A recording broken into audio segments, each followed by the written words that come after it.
Hi everyone. Today I'm going to talk to you about a very common skin condition that's called eczema. Eczema is a group of skin diseases where the skin appears red, itchy, and inflamed.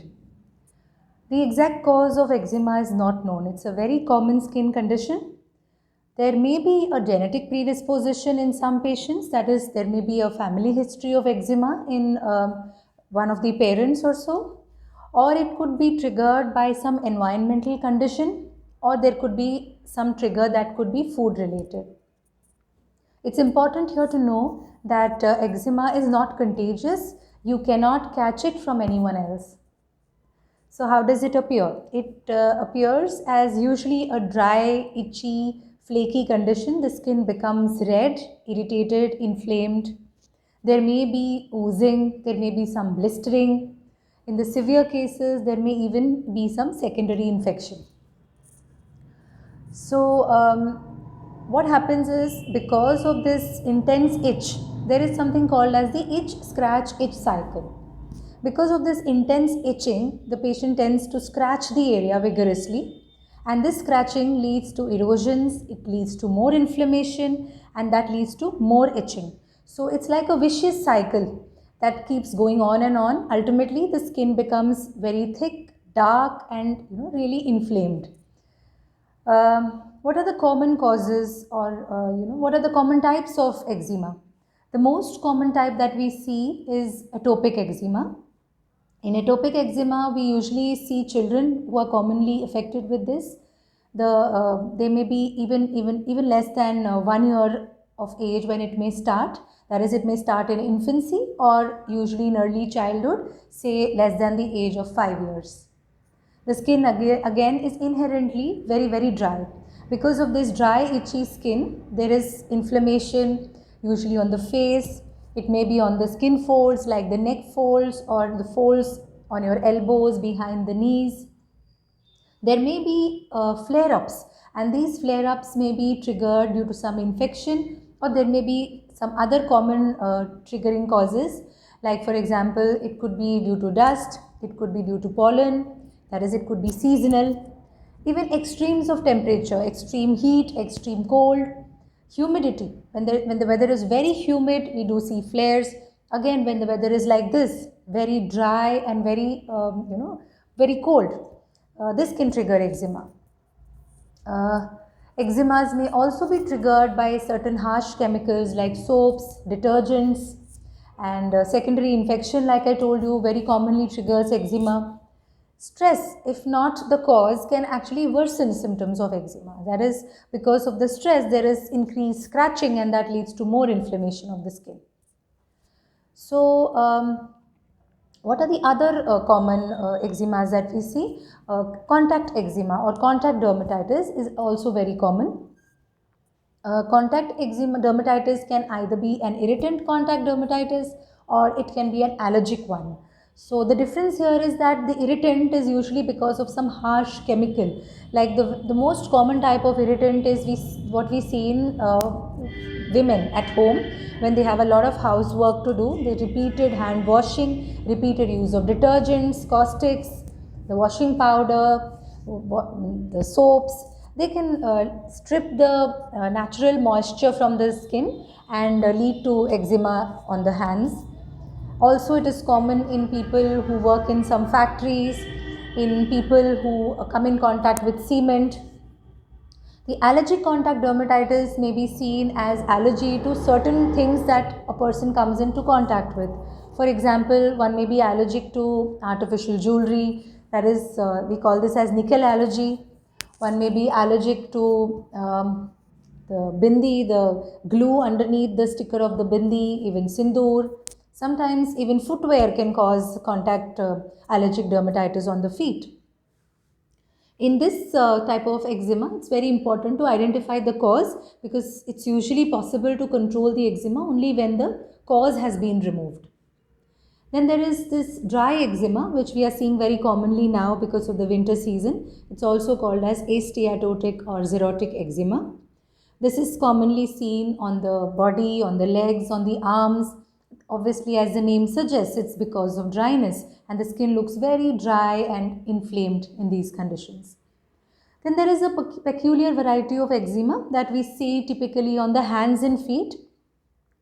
This is called as dyshydrotic eczema. It's usually seasonal, and a patient gets 1 or 2 flares every year. There are tiny fluid-filled vesicles on the palms and soles. These are very itchy, and once due to the scratching and rubbing, they get the blisters actually burst, and then there may be some ulcers and erosions on the hands and feet. Seborrheic dermatitis is also a type of eczema. In common terms, the mild variety of seborrheic dermatitis we call dandruff, which appears as a flaky scalp. It can also be seen on the eyebrows, on the ears, beard area, upper chest, and the hairy areas like even underarms. Yes, these are the most common types of eczema. So, what is the treatment? As there is no cure for eczema, because in most cases the cause is unknown, we can only aim to improve the symptoms, heal the skin lesions, prevent and treat the flare-ups as and when they do occur. So it's very, very possible to keep the disease under control and to improve the quality of life. Most of these eczemas, the good part is that most of these eczemas are self-limiting. Say for example, atopic eczema, in about 60 to 70% patients, the children outgrow the disease by the time they reach adolescence, and in very few cases it actually persists during adulthood also. Before we deal with the treatment, let me give you a few easy ways, simple ways with which we can control the eczemas. Like I told you, in most cases the skin is very dry, it's itchy and inflamed. So while taking bath, always use lukewarm water. Avoid using very hot water for bath. Also avoid taking bath for too long. So, spend less time. Quickly take a shower. It's important to pat dry the skin and not really rub your skin with a towel. Immediately after a bath, apply a good moisturizer and apply it within 3 to 4 minutes of the bath so as to lock the moisture inside the skin. Now, when I talk about moisturizers, either they could be humectants. Humectants are moisturizers which basically retain the water that's inside the skin, that is in the top layer of the skin. So this could be either urea or glycerine containing moisturizers. Then there are emollients which seal they fill up the cracks present on the surface layer of the skin. So your shea butter, cocoa butter containing moisturizers, even vegetable oils, they are very, very good. Ancient tradition, Indian tradition always has been this, that before bath and after bath, our mothers, grandmothers have always been using coconut oil or mustard oil, depending on what the local preference is. These are very good moisturizers. They are natural moisturizers actually.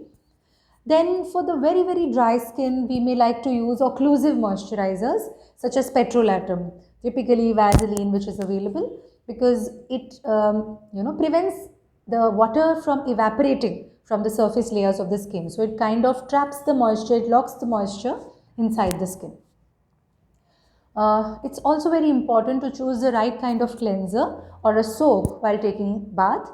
Your soap should be pH balanced. The ideal pH for our skin is an acidic 5.5 pH. So look for these things in the label of your cleanser.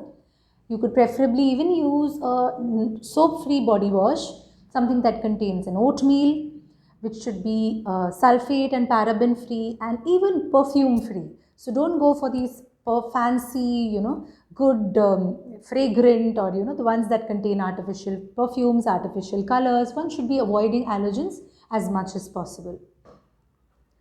Always wear cotton clothes, especially the inner layers of the clothing should always be a soft cotton fabric, because synthetics and woolens will actually irritate the skin. Also, using an air humidifier inside the room is a very good idea, especially during the cold, dry weather, because it increases the humidity in the air and that makes the skin a little soft. Avoid triggering factors like allergens, dust, pollutants, extremes of temperature. Avoid secondary infections. Whenever there is a little bit of an infection in the wound that has started, always get it treated. Consult your dermatologist who will be able to identify the type of eczema that you are suffering from, will be able to give you the possible triggering factors, and these could actually be prevented in a large number of cases. So the treatment involves primarily using moisturizers. Moisturizers have to be repeatedly applied over the day. In some cases, topical corticosteroids are required when the lesions are very inflamed. Of course, to break the itch scratch itch cycle, one needs to take oral anti-allergics because the condition is very itchy. In some cases, of course, with the consultation of your doctor, an oral immunosuppressive like even an oral steroid may be required for a short period to control the flare-up. Sometimes when there is secondary infection, oral antibiotics may be required. So all said and done, although we know that there is no cure, but with a good and a regular use of moisturizer, topical medications, lifestyle changes, eczemas can very well be kept under control, and the quality of life can definitely be improved. Thank you so much.